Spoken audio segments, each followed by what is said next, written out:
Bonjour et bienvenue à Paris pour la toute première édition de la Paris Tattoo Inc. Dans l'émission d'aujourd'hui, on reçoit un tatoueur qui a piqué pour la toute première fois à l'âge de 12 ans.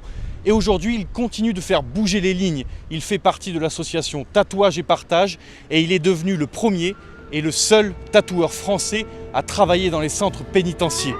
Il s'appelle Bob John et on le retrouve tout de suite.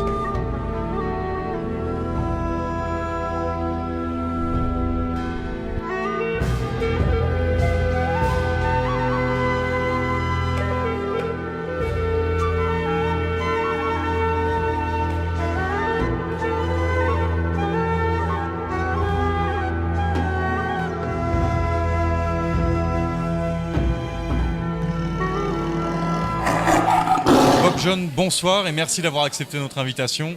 Merci à vous de m'offrir cette tribune. Alors tu es tatoueur, tu as un salon à Bourges et tu es également membre de l'association Tatouage et Partage. C'est cela. Et dans ce cadre-là, tu es devenu en fait le premier et le seul tatoueur en France à intervenir dans les centres pénitentiaires. Alors le premier est avec mon fils. Alors tu donnes des conférences et tu tatoues.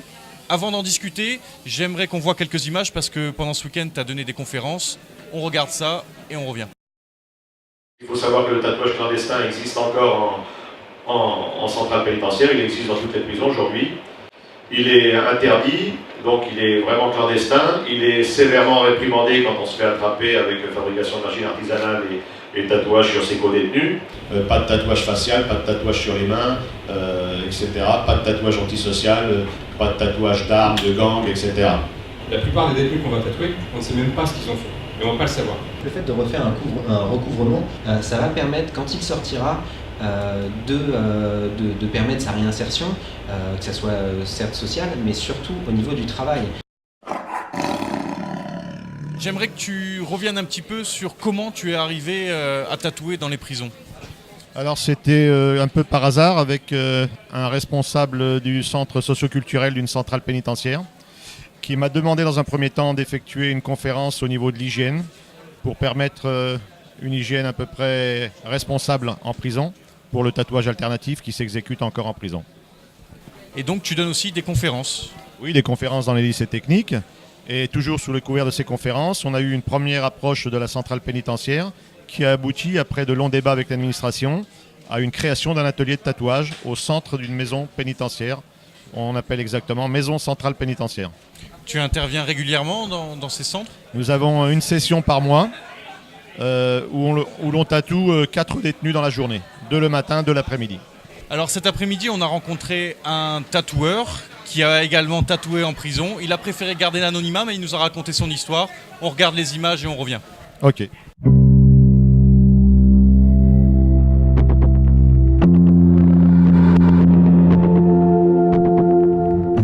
Moi, j'étais trappé à cause de mon voisin et tapé son chien. Après, j'ai tapé lui. Donc, j'étais un mois en prison pour ça. J'ai pris un string de guitare. J'ai brûlé mon brosse à dents. J'ai mélangé mon ongle là.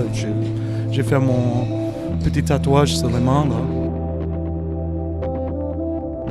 Les 5 points, c'est pour les 4 murs avec moi en dents.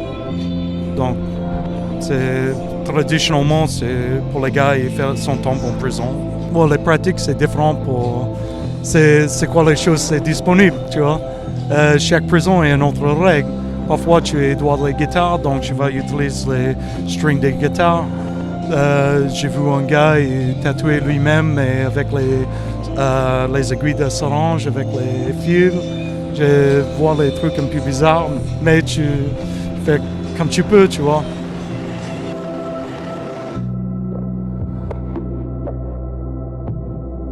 Et il va inspecter s'il trouve quelque chose, par exemple, que pour tatouer, c'est solitaire. Hein? Si tu t'es trappé pour faire les contrebandes, c'est minimum un mois de solitaire. Hein? Donc c'est une autre façon de punir les gens. C'est faire la merde, vraiment, c'est juste pour passer le temps, tu vois. Même j'ai refait avec les machines, et ça change rien, c'est toujours merdique.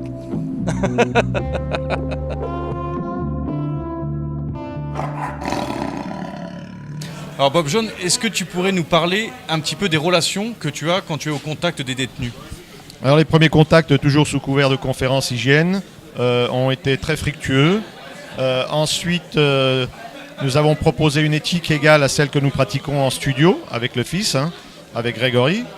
Et il y a eu un engouement des prisonniers qui avaient qui avaient une vraie demande de tatouage de qualité et qui voulaient sortir de l'engrenage un petit peu infernal des tatouages faits à l'arrache en prison, avec tous les risques que ça comporte au niveau judiciaire, parce que le tatouage en prison clandestin est puni, et surtout avoir de la qualité sur les bras, parce qu'ils ont accès à la télévision, et ils veulent aussi profiter de l'évolution du tatouage en général. Mais j'imagine que tu n'as pas qu'un rôle de tatoueur en fait, parce que tu es un des rares contacts qu'ils peuvent avoir avec l'extérieur. Alors au-delà du tatouage, c'est vrai qu'on a un rôle pédagogique, à savoir que le deal passé avec l'administration, c'est de permettre une réinsertion. Donc ce fameux deal est basé sur une vraie éthique, ne pas faire de tatouage provocateur, antisocial, et beaucoup de recouvrement pour un petit peu effacer un peu la dette et aller de l'avant. On va parler de rédemption à ce moment-là. Est-ce que tu donnes également des formations pour ceux que ça intéresserait, justement pour la réinsertion? Non, aucune formation pour aller vers le métier de tatouage. On se contente simplement de tirer un trait, c'est un peu le vrai mot au sens du terme, de tirer un peu un trait sur les crimes commis pour aller de l'avant. Donc on est vraiment axé sur un travail, des demandes personnelles, ne serait-ce que pour la fierté de présenter ces tatouages dans les parloirs et surtout pour accéder à la qualité qu'on peut voir à travers les médias actuels. Alors, il n'y a pas qu'en prison qu'on aime se tatouer soi-même, il y a également en dehors des murs, et généralement tous les tatoueurs passent par cette étape avec du matériel plus ou moins adéquat, effectivement, bricolé. On en a rencontré certains, on va regarder les images et on revient après.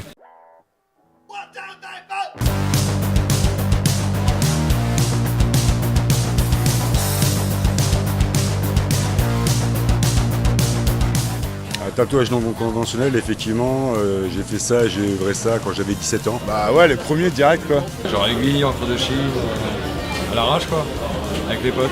Je me suis dit qu'on n'était jamais mieux servi que par soi-même et du coup j'ai pris ma machine et je me suis mis devant un miroir. C'est un peu comme la technique à l'heure d'aujourd'hui qu'on appelle le handpoke. Alors à l'époque c'était avec 3, 4, 5, 6 aiguilles. On prenait un petit fil qui servait de réservoir, on entourait les aiguilles et à l'encre de Chine on piquait. Celui-là ça a été fait avec une aiguille, un petit bouchon. De l'encre avec du charbon de bois et de l'eau quoi. Pas de machine et puis pour le kiff quoi, pour le trip. Juste le trip du tatouage, le trip de marquer à un moment donné ou un truc comme ça tu vois. Bah avec un moteur de Wackman, une petite cuillère, une aiguille à tricoter qui passe dans un critérium et t'affûtes ça bien et puis c'est parti quoi.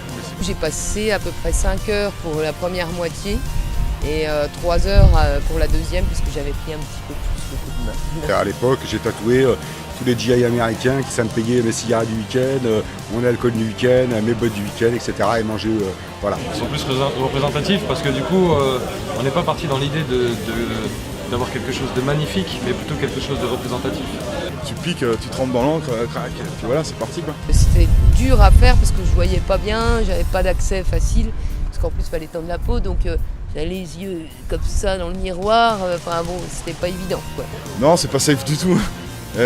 La vie n'est pas safe, ce que tu manges c'est pas safe, tout ce que tu fais c'est pas safe, donc non franchement il y a des risques quand même. Parce que le premier cobaye de toute façon c'est soi-même. En fin de soirée, il nous arrive entre tatoueurs effectivement de se faire des petites pièces comme ça à l'arrache, voilà donc non conventionnel, et puis c'est marrant aussi. Tu essayes sur toi pour pas massacrer tes potes. On s'en fout un peu du design, on veut juste que ce soit marqué. C'est un tatouage que je recouvrirai jamais.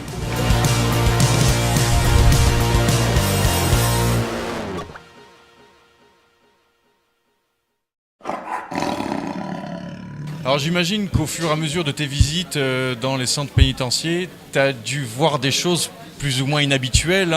Est-ce que tu peux nous en parler un petit peu? Tu as un exemple qui te reste? Oui, l'exemple un peu frappant, nous qui sommes de la génération du bricolage, des tatouages avec des machines basées sur des moteurs de Walkman par exemple dans les années 80, on a été surpris de voir des détenus exploser des manettes de jeu pour recueillir le moteur et faire aussi...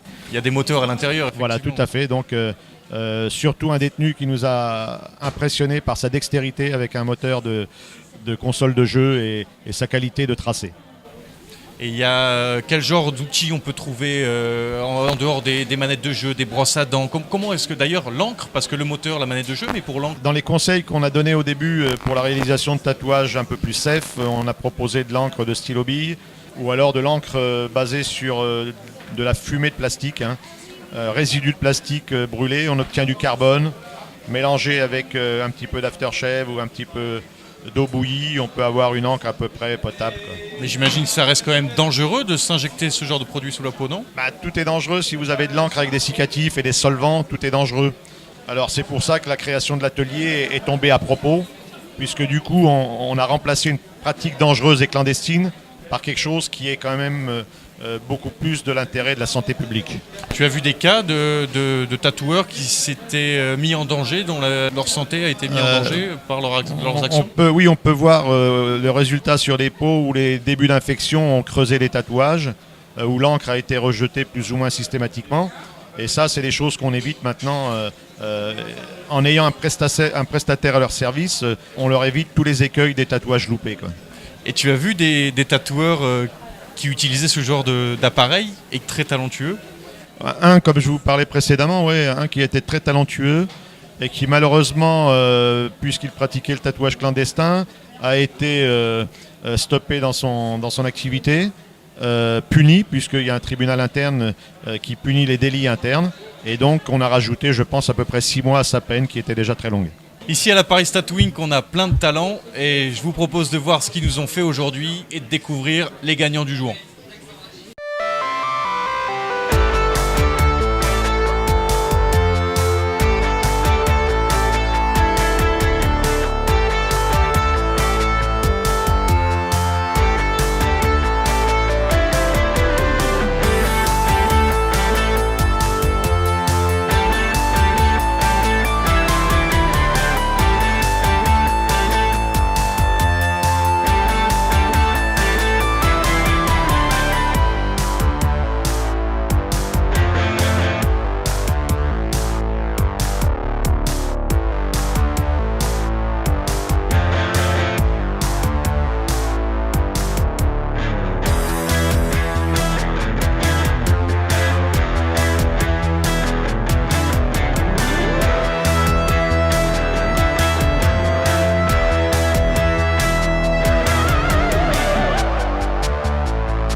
Est-ce que tu peux nous dire quand est-ce que tu vas intervenir prochainement dans une prison?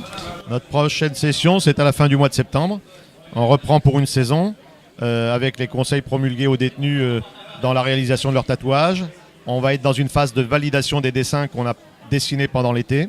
Et donc c'est reparti pour un tour et on va essayer de faire encore de plus en plus de gens heureux derrière les murs. Merci beaucoup d'avoir accepté notre invitation. On te souhaite bonne continuation. La Paris Tattoo Inc, c'est déjà fini, mais vous inquiétez pas, on se retrouve très vite.